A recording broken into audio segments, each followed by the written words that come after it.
नमस्कार दोस्तों, स्वागत है आपका इस YouTube channel Sarvan GS classes में। कैसे हैं आप सब? मस्त होंगे, अपने अपने जीवन में खुश होंगे और इस ठंडी का आनंद ले रहे होंगे रजाई में घुस करके। और आप लोग एकदम सिलेबस को एकदम लग जाइए, सिलेबस के पीछे एकदम इस ठंडा का आनंद उठाइए। और रूम में पढ़ना है, आपके पास तो ऑनलाइन सुविधाएं हैं, कहीं तो जाना है नहीं। और एकदम रजाई में घुस करके दिन भर एकदम अपना पढ़ाई कीजिए, सिलेबस कंप्लीट कीजिए, ठीक है। और एकदम कोई जरूरत नहीं है बाहर निकलने का, खाना पीना खाना है, एकदम क्लास करना है अपना और एकदम नोट्स को तैयार करना है और सिलेबस खत्म करने के बाद निकलना है एक शेर की तरह, एक बादशाह की तरह एकदम बीपीएससी और पीसीएस का एग्जाम दे रहे हैं क्या। चलिए, तो हम लोग चर्चा करेंगे आज मौर्यकालीन समाज के बारे में। हम लोग पिछले क्लास में चर्चा किए थे मौर्य साम्राज्य में प्रशासन के बारे में। हम लोग देखे थे मौर्य साम्राज्य का न्याय प्रशासन, गुप्त प्रशासन, सैन्य प्रशासन, प्रांत प्रशासन, केंद्रीय प्रशासन, सैन्य प्रशासन आदि कई सभी प्रशासन को हम लोग देखे थे। और देखे थे कि इतने बड़े बड़े साम्राज्य को, जो वर्तमान में लगभग 3 से 4 देशों में फैले हुआ था, ठीक है, इतने बड़े साम्राज्य को कंट्रोल करने के लिए पाटलिपुत्र से किस तरह से केंद्रीकृत प्रशासन को बनाया गया था कि एक शासक एक स्थान में बैठ करके इतनी बड़ी सत्ता को संचालित कर सके। उसके लिए कंट्रोलिंग पावर केंद्र में रखा गया था ताकि कोई भी विद्रोह न करे। उसके लिए गुप्त प्रशासन की व्यवस्था था, यानी कि गुप्तचर पर भी गुप्तचर रखा गया था। सोचिए, तो कहीं न कहीं ये आज जो हमारे सिस्टम है, कहीं न कहीं मौर्य साम्राज्य में आज से लगभग 2500 साल पहले ये चलता था दोस्तों, ठीक है। तो ये हमारा जो इतिहास है, कहीं न कहीं गौरवान्वित करने वाली इतिहास है। इसका अध्ययन बारीकी से जरूरी है एक जानने के लिए। एक कॉम्पिटिटर के व्यू तो जानना ही चाहिए आपको। और अगर आप समाज से जुड़े हुए हैं, इतिहास को जानना चाहते हैं, अपने भविष्य को बेहतर बनाना चाहते हैं, तो आपको इतिहास जरूर पढ़ना चाहिए, ठीक है। आप इस समाज से अब ये जो हम लोग जो आज के आधुनिक युग में जी रहे हैं, इस युग में कम से कम इतनी तकनीकी जो सुविधाएं, इनका लाभ उठाना चाहिए, ठीक है। तो चलिए हम लोग चर्चा करते हैं मौर्यकालीन समाज के बारे में। समाज के अंतर्गत हम लोग क्या क्या पढ़ते हैं मौर्यकालीन समाज में? समाज के अंतर्गत हम लोग क्या क्या पढ़ते हैं? देखिए, समाज के अंतर्गत हम लोग पढ़ते हैं समाज का स्वरूप पढ़ते हैं, ठीक है। समाज का स्वरूप पढ़ते हैं, समाज का स्तरीकरण पढ़ते हैं, स्तरीकरण पढ़ते हैं। समाज में जो है स्त्री की दशा को हम लोग पढ़ते हैं, स्त्री की दशा को हम लोग पढ़ते हैं, ठीक है। हम लोग खान पान पढ़ते हैं। हम लोग इसी के अंतर्गत मनोरंजन के साधन को पढ़ते हैं। मनोरंजन के साधन को पढ़ते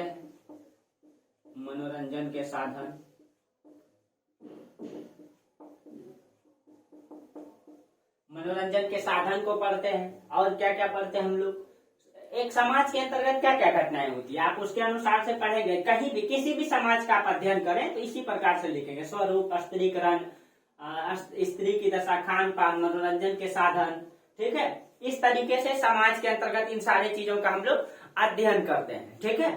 रहन सहन क्या है, ठीक है। कला और धर्म आप लिख सकते हैं इसमें समाज के अंतर्गत, ठीक है। कला एवं धर्म को भी आप लिख सकते हैं, ठीक है।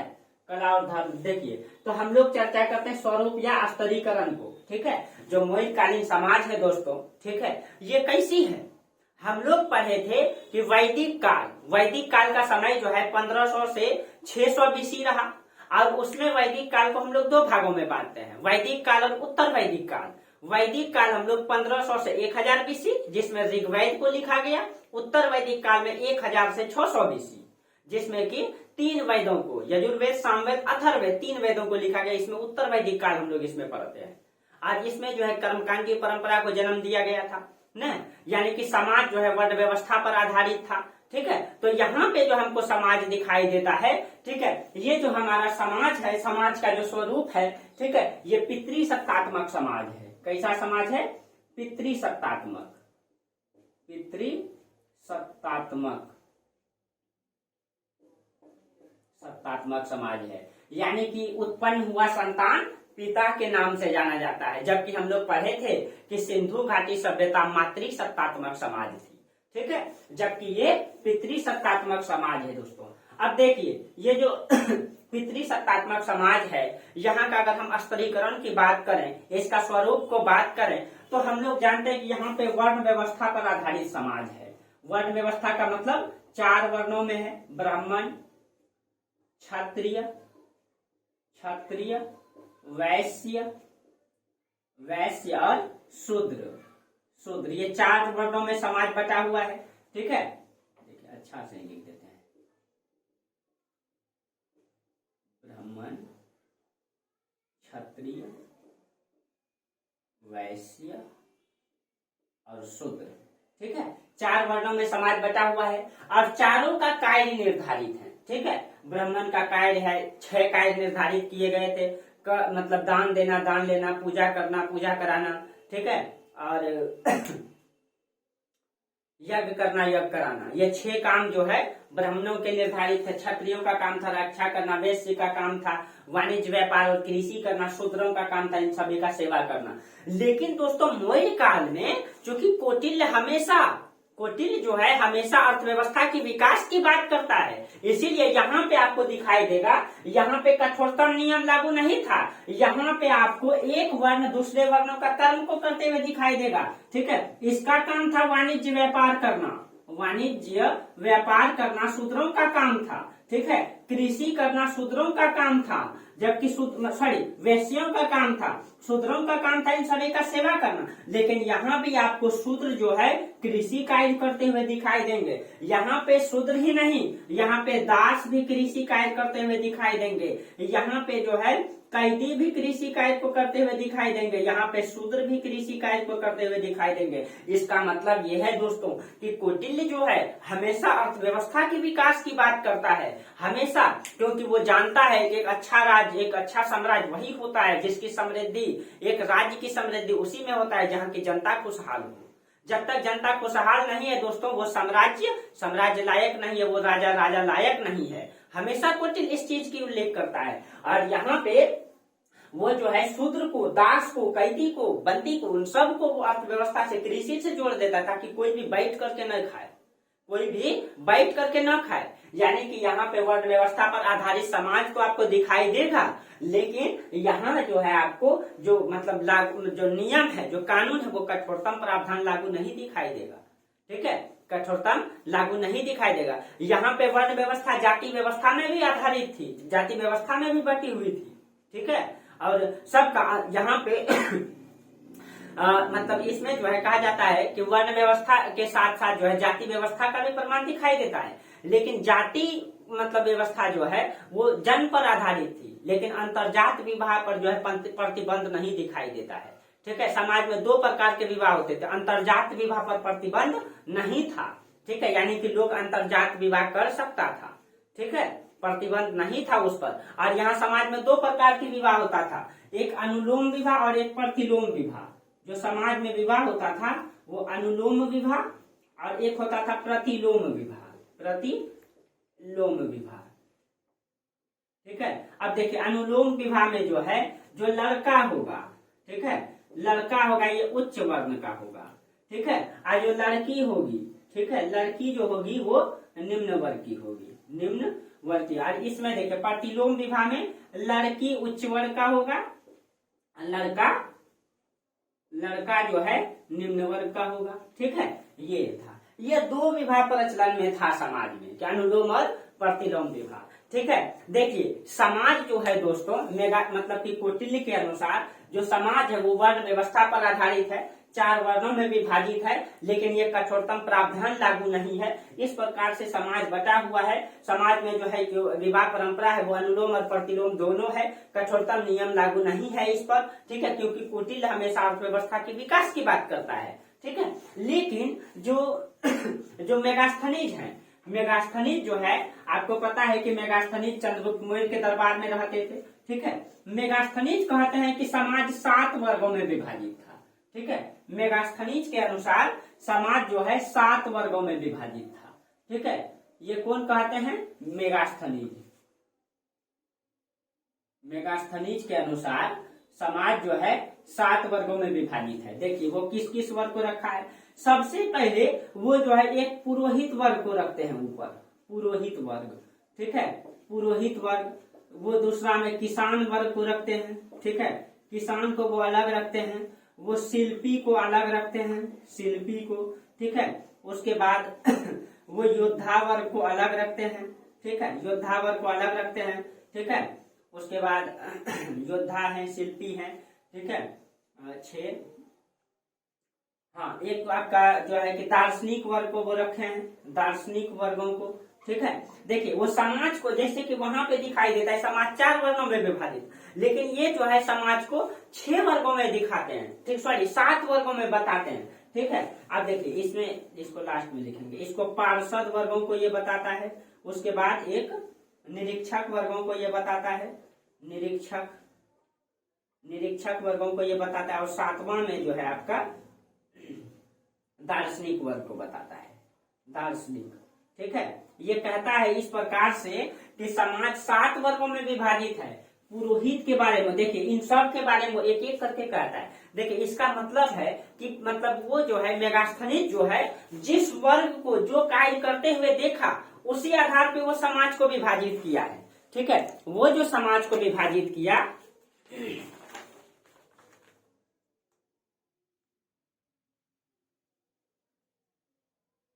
अब देखिए वो जो समाज को विभाजित किया, वो जिस व्यक्ति को जो कार्य करते हुए देखता है वो उसी के अनुसार से समाज को बांटा है।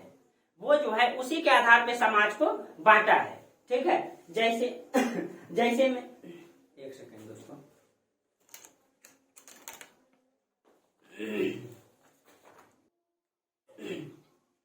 देखिए यहाँ पे थोड़ा सा दोस्तों सुधार कर लेंगे। पुरोहित के जगह यहाँ दार्शनिक कर दीजिए आप, दार्शनिक वर्गों को वो बोले हैं पुरोहित की जगह पे, ठीक है।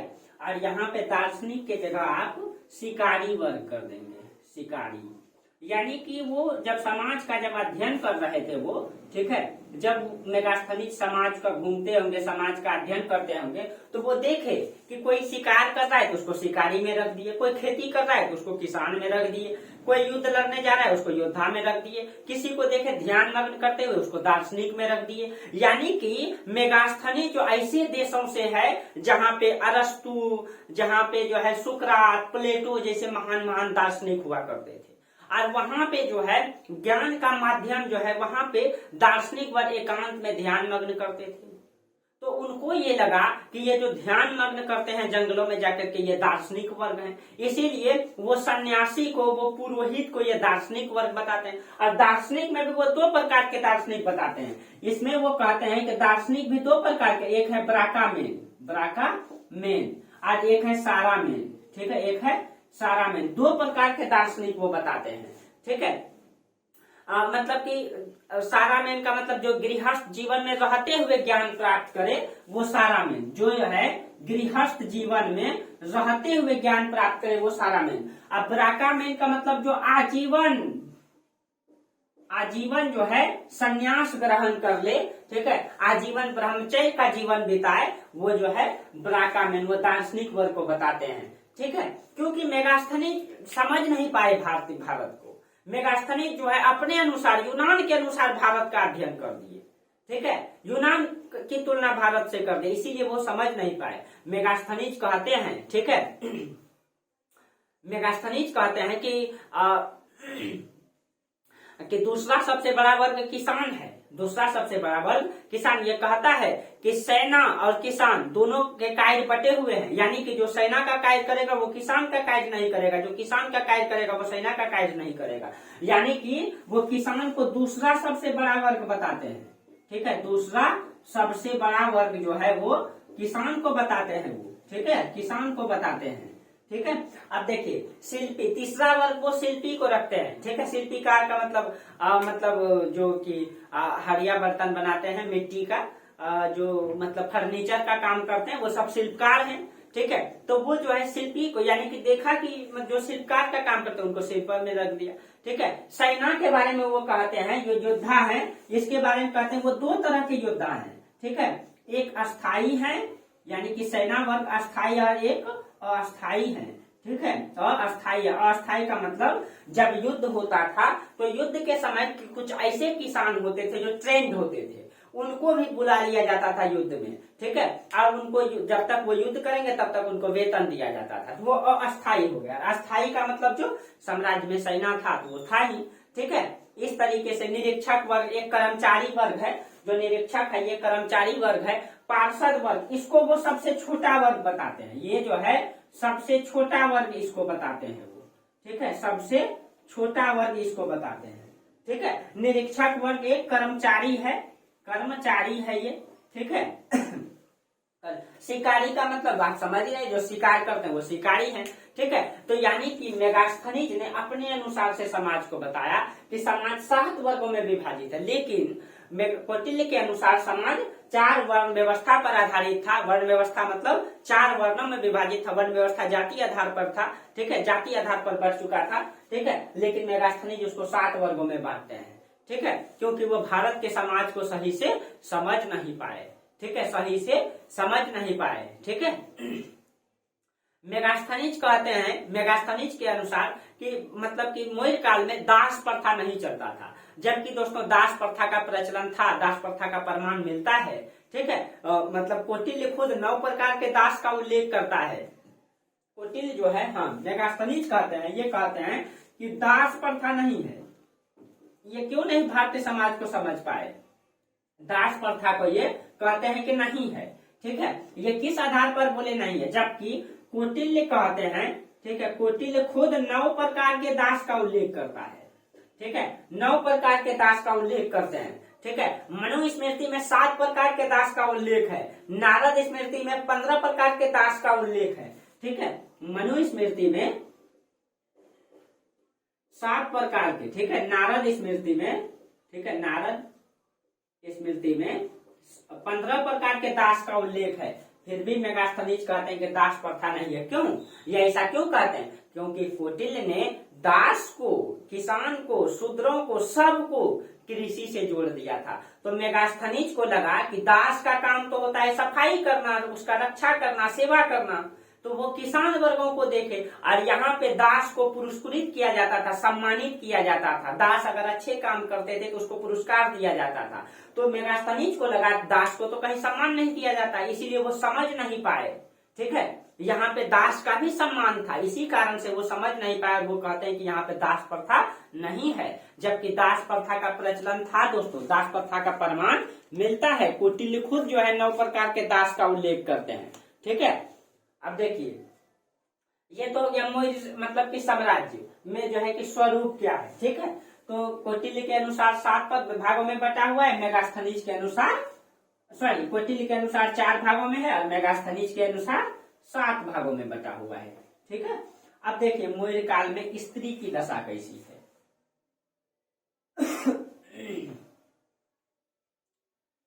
मौर्य काल में स्त्री दशा, ठीक है। तो ये तो हम स्त्रीकरण रहे या फिर स्वरूप ये समझ गए।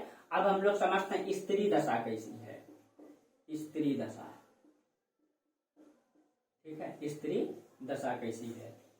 अब देखिए मौर्य काल में महिलाओं की स्थिति जो है ठीक ठाक था दोस्तों, अच्छा था महिलाओं की स्थिति, ठीक है। महिलाओं को जो है कि जन्म से हतोत्साहित नहीं किया जाता था, ठीक है, हतोत्साहित नहीं किया जाता था। हतोत्साहित का मतलब क्या होता है दोस्तों? हमारे समाज में ऐसे कर्मकांड, ये समाज में परंपराएं चलती थी, ठीक है, महिलाओं के लिए जो सहने लायक नहीं था, जो सहन करने योग्य नहीं था। कहा जाता है कि महिलाओं को होता क्या था समाज में, हमारे समाज में होता था कई सारे परंपरा महिलाओं के विरुद्ध चलता था दोस्तों। कहा जाता है कि महिलाओं का शादी जो है, आप समझिएगा, कभी कभी 5 से 6 साल में हो जाता था और पुरुष, उनका जो पति होता था वो 20 से 21 साल का होता था। आप सोचिए, जब ये बच्ची का विवाह हो जाएगा 20 से 21 साल के पुरुष के साथ, तो ये बच्ची जब 20 से या 30 से 35 साल की होगी जवान, तब तक ये पुरुष तो बूढ़े हो जाएंगे ना। ये तो तब तक आप सोचिए कितना अंतर हो जाएंगे, 15 साल 20 साल के अंतर, 15 साल का अंतर हो जाएगा, 35-15 ये 50 साल के हो जाएंगे, जबकि ये जवान रहेंगे, ठीक है।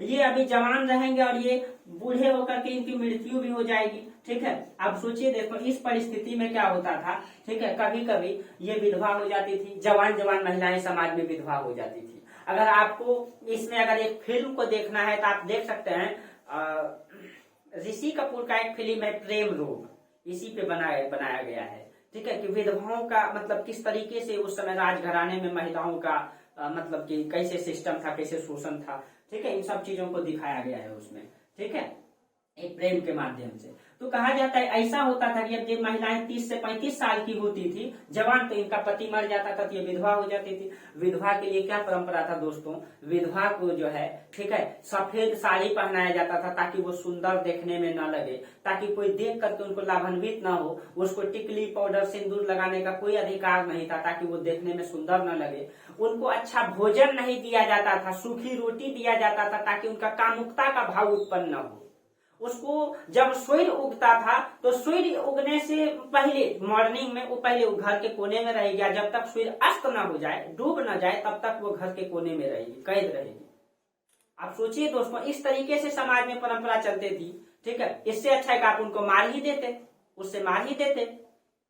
ऐसी ऐसी परंपराएं महिलाओं के लिए हमारे समाज में चलती थी। और उसके बाद क्या, ये अगर किसी का पति मर जाता था तो कोई महिलाओं को सती होना पड़ता था, यानी कि पुरुष के साथ महिला को जिंदा जलना पड़ता था आगे। ऐसी ऐसी परंपराएं महिलाओं को हतोत्साहित किया जाता था। आपको राजपूत काल में पढ़ाएंगे, उसमें बच्ची का अगर मतलब घर में अगर बेटी जन्म हो जाता था तो उसको दूध के हौदे में डुबा के मार देने का प्रावधान चलता था, उसको दूध के हौदे में डुबा के मार दिया जाता था। ऐसी ऐसी परंपराएं हमारे समाज में चलती थी महिलाओं के लिए, महिलाओं को पर्दा के पीछे रखा जाता था, ठीक है, इस तरीके से। लेकिन तो यहाँ पे दोस्तों महिला, आज भी हमारे समाज में कुछ ऐसे समाज है दोस्तों, किसी के घर में जब लड़की जन्म हो जाती है तो ऊपर मन से वो भले ही खुश दिखाई दे, लेकिन अंदर मन कहीं कहीं दुख होता है, दुख होता है, ठीक है। ये कहीं कहीं ये परंपराएं हटना चाहिए हमारे समाज से, ठीक है। लोगों का जो आज हमारे समाज की महिलाएं हर काम को कर सकती है, आज हमारी बहनें हर काम को कर सकती है, ठीक है, हर क्षेत्र में अव्वल है, ठीक है, कहीं भी पीछे नहीं। IAS टॉपर में लड़की भी आती है, ठीक है, हमारे बहनें भी आती हैं। तो कहीं न कहीं ये मतलब प्रोत्साहित करना चाहिए अब हम लोगों को, ठीक है, जो हमारे समाज में बहुत सारे परंपराएं चलती है, ठीक है। तो यहाँ पे मौर्य काल में महिलाओं को हतोत्साहित नहीं किया जाता था, आप समझ रहे होंगे, ठीक है। अब हतोत्साहित का मतलब क्या हो गया, ठीक है, विवाह जो है माना जाता है, ठीक है, स्त्री में यहाँ पे जो है महिला का जन्म को जो है हतोत्साहित, जन्म को हतोत्साहित नहीं किया जाता था, ठीक है। और इनका जो है कि इनका जो विवाह है दोस्तों, विवाह लगभग 12 से 13 वर्ष में होता था, ठीक है, 12 से 13 वर्ष में करा दिया जाता था, ठीक है। और महिलाओं का स्थिति ठीक था, ठीक है। बहु विवाह कहा जाता है कि एक से अधिक विवाह कर सकती थी महिलाएं, जो है महिला और पुरुष जो है बहु विवाह प्रचलन में था, ठीक है, बहु विवाह, ठीक है। पुरुष जो है एक से अधिक विवाह कर सकता था, कब, जब महिला बांझ हो या फिर किसी ऐसे बीमारी से, मतलब जो गहरी बीमारी से ग्रस्त हो जिसमें कि वो बच्चे को जन्म न दे सके, तो पुरुष जो है दूसरा विवाह कर सकता था, ठीक है। महिला भी दूसरा विवाह कर सकती थी जब उनका मतलब पति जो है बच्चे को जन्म देने योग्य नहीं हो, बीमार हो, ठीक है, इस परिस्थिति में वो महिला भी दूसरा विवाह कर सकती थी। तो यहाँ पे मौर्य काल में जो है, ठीक है, महिलाओं की स्थिति ठीक दिखाई देता है। यहाँ तक कि यहाँ पे महिलाओं को प्रशासन में भी रखा गया है। महिलाओं को चंद्रगुप्त मौर्य का मतलब कि जो अंगरक्षिका है वो महिला को रखा गया, जिसको समरंगनिया कहा गया है, ठीक है। यहाँ पे प्रशासन में भी महिलाएं भाग ली है, प्रशासन में भी उनको रखा गया है, ठीक है। चंद्रगुप्त मौर्य का अंगरक्षिका महिला हुआ करती थी, अंगरक्षिका, जिसको क्या कहा गया है, समरंगनिया कहा गया है, समरंगनिया कहा गया है, ठीक है। तो यहाँ पे महिलाओं की स्थिति ठीक थी दोस्तों, ठीक है। यहाँ मतलब मौर्य काल में महिला को हतोत्साहित नहीं किया जाता था, परिस्थितियां ठीक थी, ठीक है, महिलाओं के विरुद्ध नहीं थी, ठीक है। चलिए, तो उसके बाद शूद्रों की स्थिति को अगर हम देख लें थोड़ा सा, यहाँ पे शूद्रों का स्थिति क्या है आपको पहले भी बता चुका है, ठीक है। थोड़ा सा यहाँ अलग से चर्चा कर देते हैं, आप लोग को टॉपिक बन जाएगा लिखने के लिए, ठीक है। शूद्रों की स्थिति क्या थी, शूद्रों की स्थिति, ठीक है। देखिए यहाँ पे इसको लेकर के जो है दो तरह के विचारधारा आते हैं, ठीक है, दो तरह के विचारधारा आते हैं, रोमिला थापर और रामशरण शर्मा, ये दो इतिहासकार हैं एक तरफ, ठीक है, और इसकी विपरीत विचारधारा चलते हैं यहाँ पे, ठीक है। दो विचारधारा है, एक तो है रोमिला थापर, आपके बहुत बड़े इतिहासकार हैं, ठीक है, रोमिला थापर, और एक है आपके रामशरण शर्मा, ये दोनों बड़े इतिहासकार हैं एंशिएंट हिस्ट्री के, रामशरण शर्मा, ठीक है। और ये जो आपका रोमिला थापर है, ये मौर्य वंश में सबसे अधिक किताबें लिखी हैं, ये ठीक है। सबसे अधिक किताबें रोमिला थापर ने मौर्य वंश में लिखी है। ठीक है। इन दोनों का कहना है कि यहाँ पे शूद्र की स्थिति ठीक नहीं थी। ठीक है, शूद्र की स्थिति ठीक नहीं थी। जबकि इसके विपरीत जो विचारधारा है उनका कहना है कि मौर्य वंश में शूद्रों की स्थिति अच्छा था। ठीक है, खुशहाल थे शूद्र, उनको समाज में सभी प्रकार का अधिकार दिया गया था, यहाँ तक कि उसको अर्थव्यवस्था से जोड़ा गया था, यहाँ पे उसको कृषि कार्य का अधिकार दिया गया था। ठीक है, तो यहाँ पे जो है मौर्य काल में शूद्रों की स्थिति अच्छी बताई जाती है। तो इसमें विचारधारा में मतभेद चलता है। ठीक है, मौर्य काल में अगर खान पान और मनोरंजन के साधन को देखा जाए, ठीक है, तो देखिए थोड़ा सा हम चर्चा कर दें खान पान और मनोरंजन के साधन।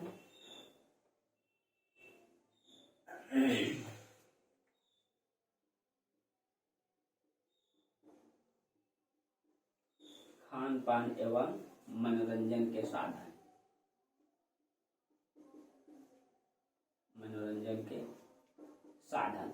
तो हम लोग पहले भी चर्चा कर चुके हैं दोस्तों कि जो समाज में आज देखिए, ये हमारा बिहार और उत्तर प्रदेश का इलाका है, ये मध्य गंगा का मैदान है। ठीक है, ये मध्य गंगा का मैदान आपका बंगाल का जो है कि पश्चिमी सीमा है, बिहार का पूर्वी सीमा से लेकर के उत्तर प्रदेश में इलाहाबाद तक है। ठीक है, यहाँ तक नहीं, इलाहाबाद तक, ये सबसे ज्यादा उपजाऊ क्षेत्र है। और इस उपजाऊ भूमि में आपका जो है कि गेहूं, मक्का, ठीक है, कहीं कहीं धान उपजता है, जिस कारण से इस क्षेत्र का प्रमुख खाद्य पदार्थ क्या हो गया है, रात में लोग रोटी खाते हैं, दिन में चावल खाते हैं ना, क्योंकि यहाँ उपज वही होता है, गेहूं, चावल, मक्का उपज होता है। तो लोग जो है परंपरा बन चुका है हमारे समाज का कि जो है कि रात में लोग रोटी खाएंगे, दिन में चावल खाएंगे। आप वही चले जाइए पश्चिम बंगाल, वहाँ चावल जो है साल में 3 बार उपजता है, साल में 3 बार उपजता है। तो वहां पे लोग जो है चावल अधिक खाते हैं। ठीक है, वो रात दिन चावल खाते हैं। वहां पे मछली चावल खूब प्रचलन में है, मछली वहां अधिक उपजता है, क्योंकि इधर से गंगा नदी, इधर से ब्रह्मपुत्रा नदी, बहुत सारे डेल्टा का निर्माण, तो वहां मछली खूब उत्पादन होता है, इसीलिए वहां के लोग मछली चावल ज्यादा खाते हैं। आप चले जाइए पंजाब के क्षेत्रों में, वहां पे लोग मोटा रोटी और सरसों का साग पसंद करते हैं। क्यों? क्योंकि वहां पे मक्का खूब होती है, गेहूं भी होता है। ठीक है, तो जिस समाज के जो प्रमुख फसल होते हैं, जो उपज होते हैं, वही उस समाज का क्या बन जाता है, प्रमुख खाद्यान्न फसल बन जाता है। ठीक है, तो यहाँ पे मौर्य काल मध्य गंगा के क्षेत्रों में है। ठीक है, तो मेगास्थनीज कहता है कि इस काल में लोग ऊंचाई पर खाना खाना पसंद करते थे, ऊंचाई पर खाना खाना पसंद करते थे। मतलब जैसे आज हम लोग डाइनिंग टेबल में बैठ करके खाना खाते हैं। ठीक है, तो उस प्रकार की वो संकल्पना की बात करते हैं। तो मेगास्थनीज कहते हैं इसके बारे में, खान पान के बारे में। ठीक है, मेगास्थनीज खुद कहते हैं कि लोग ऊंचाई पर खाना खाना पसंद करते हैं। ऊंचाई पर मतलब जैसे आज हम लोग टेबल कुर्सी लगा के खाना खाते हैं।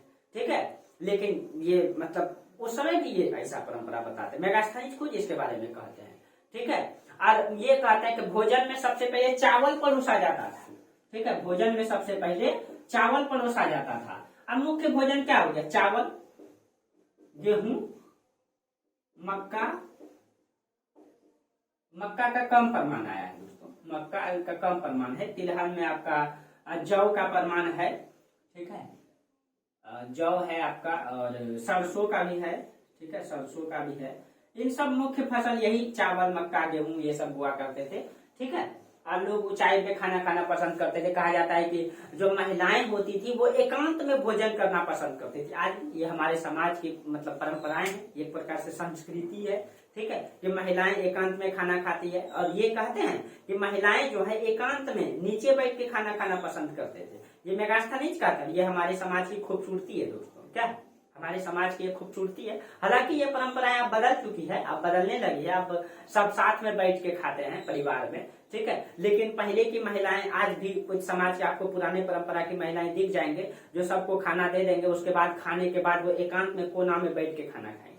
ठीक है, आज भी जो हमारे मतलब दादी अम्मा सबकी जो मतलब जो परंपरा की है, वो लोग आज भी इस परंपरा को निभाते हैं। ठीक है, क्योंकि वो लोग पुराने परंपरा के, लेकिन आज हमारा परंपरा भले ही बदल चुका है। ठीक है, लेकिन खूबसूरती उसी में था दोस्तों। ठीक है, आज में कहाँ है, तो कहीं कहीं ये स्थिति है मनोरंजन के साधन में। ठीक है, आप थोड़ा सा यहाँ लिखेंगे मनोरंजन के साधन। और मनोरंजन के साधन में क्या होता था, रथ दौड़ होता था, रथ दौड़ होता था, घुड़दौड़ होता था, ठीक है, जानवर की लड़ाई होती थी, जानवर की लड़ाई,